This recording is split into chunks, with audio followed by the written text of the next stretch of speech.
problema ng construction worker at 26 anyos na si June, hindi niya tunay na pangalan, masusolusyonan daw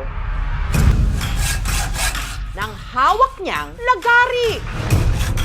Pero hindi niya ito gagamitin para magputol ng kahoy o bakal, kundi para lagariin ang isang naiwang singsing na isinuot niya hindi sa kanyang daliri, kundi sa namamagana niyang ari.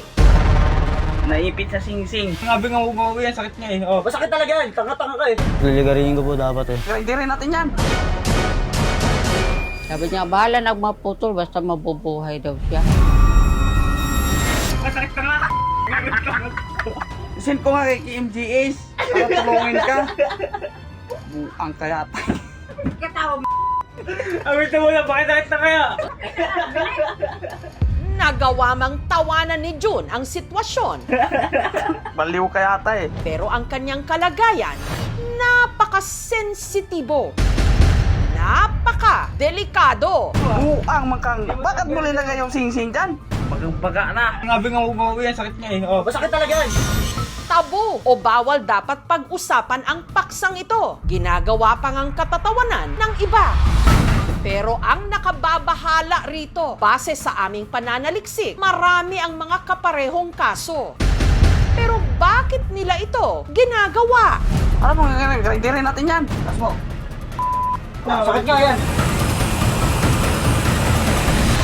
Bakit mo linagay yung singsing dyan? Nagsimula raw ang lahat nung naligo si June hapon nitong May 9. Galing po basketball po no. Naghilamos, sabi nagbusaw sa katawan. Dahil maluwag daw ang singsing na suot-suot niya sa kanyang hintuturo, tinanggal niya muna ito. Stainless siya, may pangalan, Kawilin.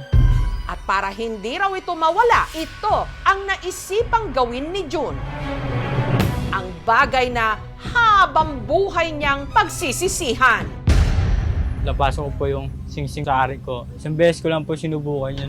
Pero sa kalagitnaan ng kanyang pagsasabon, ang singsing dumulas daw. Papasok sa kanyang pagkalalaki. Diretso ako punta sa loob hanggang dulo.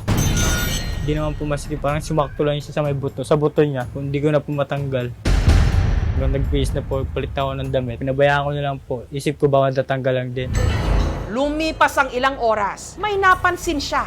Parang lumobo na ng lumobo.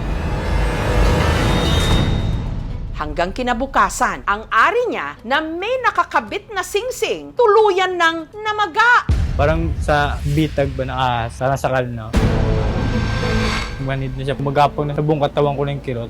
Nahirapan tuloy siyang maglakad. Hindi na rin siya makaihi. Parang sa sobra na sasakal. Pinipiga ko na lang po. Sinubukan niya itong remedyohan. Dinaw po ng sabot, hindi na talaga kaya. Nanginila ko kay mama na malangis yung panghilo. Kala niya hindi saan ko ilalagay. Sa ano pala.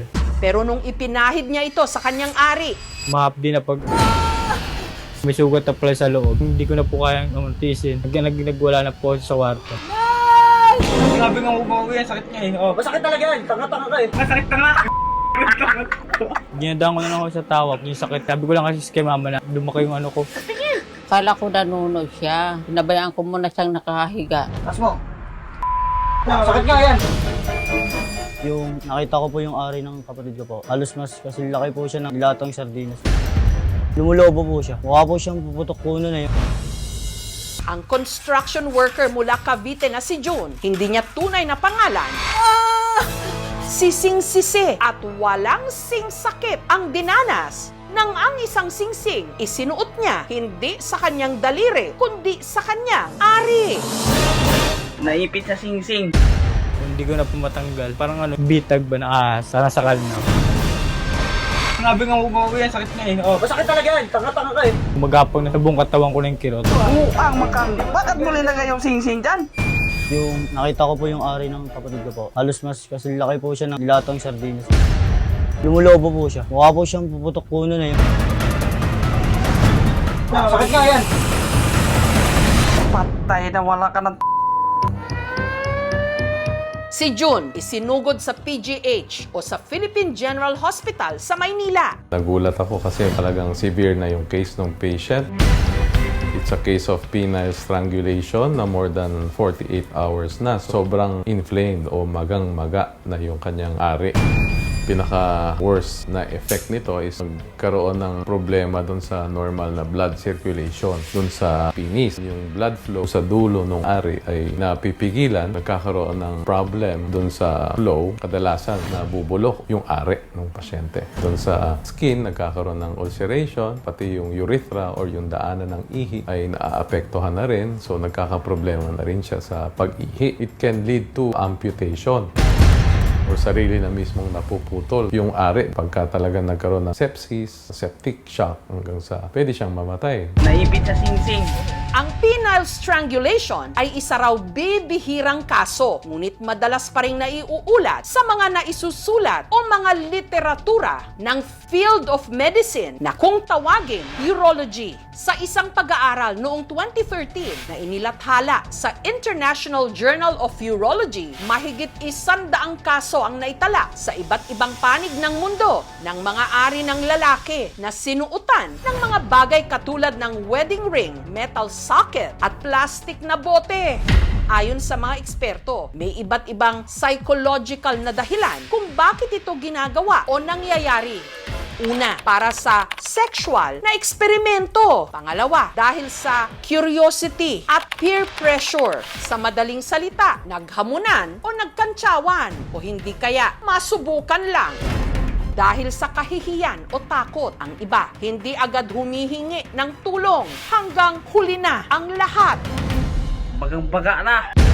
First aid na pwede niyang gawin. Uminom siya ng gamot pampaampat ng pamamaga or lagyan niya ng cold compress para mabawasan yung pamamaga. Grabe nga mo yan, sakit nga eh. Oh, masakit talaga yan. Sa case na ganito, kailangan na talagang putulin yung metal ring with kagamitan na pangputol like yung giggly wire, pliers na pangputol. Hanggang sumalang na si June sa operasyon. Grabe nga mo yan, sakit nga eh. Oh, masakit talaga yan. Tanga-tanga ka eh. Ang higit isang araw ng pasakit sa kanya. Natapos sa loob lang ng 15 minuto. Nalalaman ko na tanggal na pala. Masarap na yung pakiramdam ko. Si June patuloy ngayong nagpapagaling sa kanilang bahay. Ngayon po, nakirut-kirut na po dahil sa sugat. Pero yung sa size niya ngayon, hindi naman ako mag-out po. Bumalik na ako sa dati. Dahil may iniinda pa rin siyang sakit, hindi pa raw muna siya pinapahintulutan na bumalik sa trabaho. Nagsisisi din ako dahil kung hindi ko ginawa tuloy-tuloy sana yung trabaho. Ang tanong ngayon, sino ba ang nakaukit na pangalan sa singsing? Si Rowell, no, Hindi kaya ito magalit na kinailangang sirain ang kanyang singsing para maisalba si June? Pag-aamin ni June, ang babaeng yon, hindi niya raw nobya, hindi rin ex. Eh sino siya? si Rowell, no, hindi ko po talaga kilala yun at wala po akong kilala na Rowell yung taga sa amin. Ang singsing kasi, napulot lang daw ni June. Parang nagustuhan ko rin siya na pasot ko sa kamay ko. 2 linggo pa na sa akin. Hanggang sa naligo na nga siya kamakailan at naging malikot ang kanyang utak. Ang beses ko lang po sinubukan yun. Alam ko po na pang daliri lang po yung singsing. Kasi hindi ko rin kasi akalain din na ganun din mangyayari. Baliw ka yata eh. Si June may gusto ring linawin. Hindi po ako lasing po nung napagtiripan ko po na isalpak sa ko po, sa ari ko po. Ang tanong, nasan na ang singsing ngayon? Ninagis ko po sa may balot sa may daanan, no? Para makalimutan ko po yung mga nakaraan ko. Naipit sa singsing. Grabe nga mo yan, sakit nga eh. Oh, masakit talaga yan. Tanga-tanga ka eh. Isisi po ako dahil doon sa ginawa ko, naperwisyo po yung mga magulang ko. Dahil sa katangahan na sinapit ko. Wala rin ako ibang sisi kundi sarili ko lang. Tandaan, ang singsing isinusuot sa daliri at hindi kung saan-saan. Send ko nga kay KMGS para tulungin ka. At ang ganitong issue, hindi dapat pinagtatawanan. Dapat binibigyang linaw at tinatalakay Bagang-baga na. kung gaano kadelikado upang hindi na ito pamarisan. Buang makang. Bakit mo linagay yung singsing dyan?